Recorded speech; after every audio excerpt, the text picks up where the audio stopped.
Hello and welcome to the Daily Comic and Collectible, episode 409. Now today, the collectible of the day was shown once before, and I'm showing it again. This time because I don't have many items in my collection featuring her, and I just received today's comic in a recent win from Rage Theo and One True Nerd King for their Comics and Chaos YouTube channel's 1K subscriber giveaway. So shout out to them, and their links will be in the description below. So today, the collectible of the day is the Kotobukiya Art FX series, Marvel Comics, 90s X-Men animated series, Jubilee 1/10 scale statue. A Kotobukiya Japanese import, this statue is part of a larger set that was released in a 2-pack. Jubilee, coming with the statue of Wolverine. In 1992, Fox Network revolutionized superhero comic adaptations with the groundbreaking animated series of X-Men. From the first episode, Jubilee was a central character, learning about her mutant abilities and the battles going on for her rights and safety. This 1/10 scale Jubilee stands reaching for the sky, a big smile on her face as she unleashes her energy plasmoids.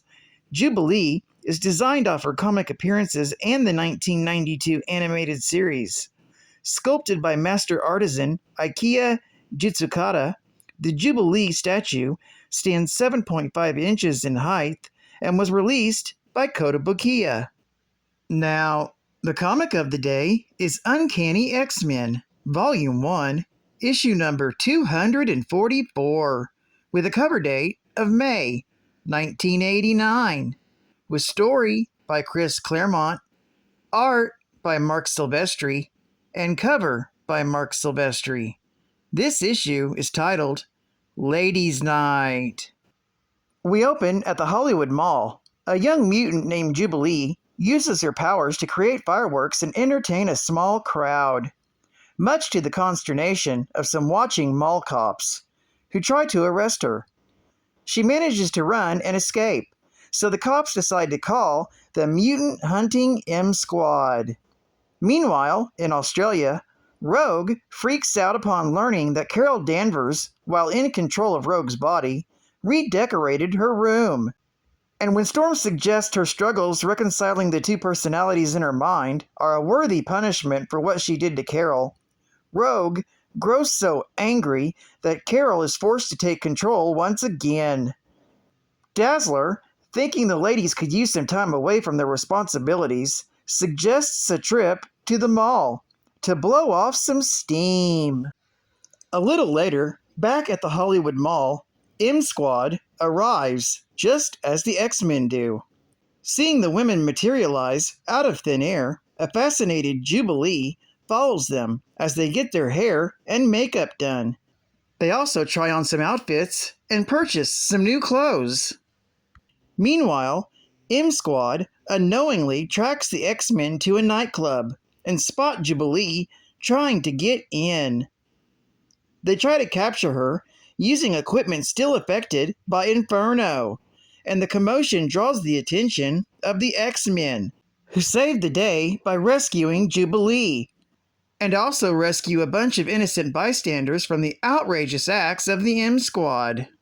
That's when the X-Men decide to disable M Squad's out-of-control machinery. The X-Men, leaving M Squad to be questioned by the cops, are unable to locate Jubilee anywhere. The women so teleport home, but Jubilee spots them leaving.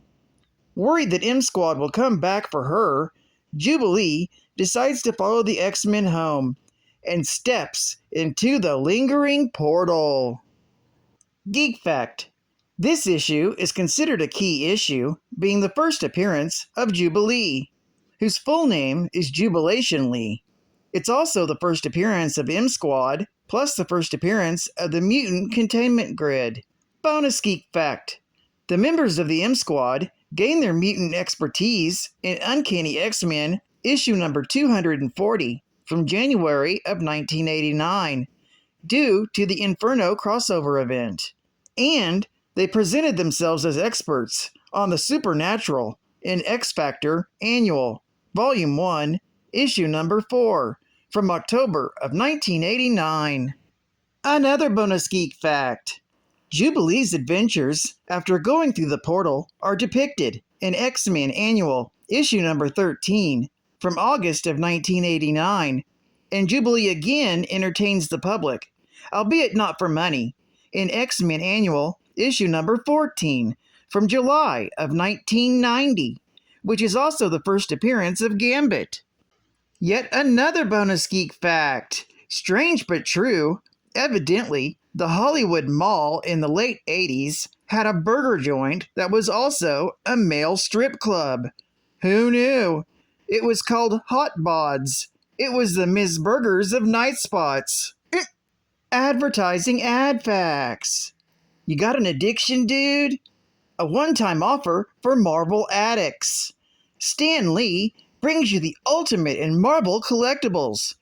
2 exclusive VHS videos and a 25th anniversary poster. Marvel Mania strikes again. Stan Lee, the father of Marvel Comics, and Sal Buscema give you inside tips on how to draw comics the Marvel way. And you don't want to miss the long-awaited first video of the X-Men, with a special introduction by Stan the Man Lee himself. Buy both videos, and Stan adds a free autographed Marvel anniversary poster. Limited time offer!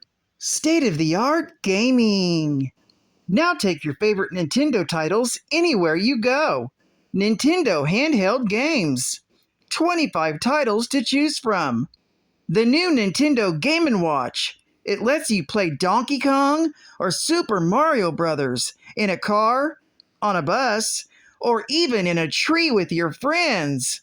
Batteries are included. Definitely before Game Boy. And new for the Nintendo Entertainment System, Bubble Bobble.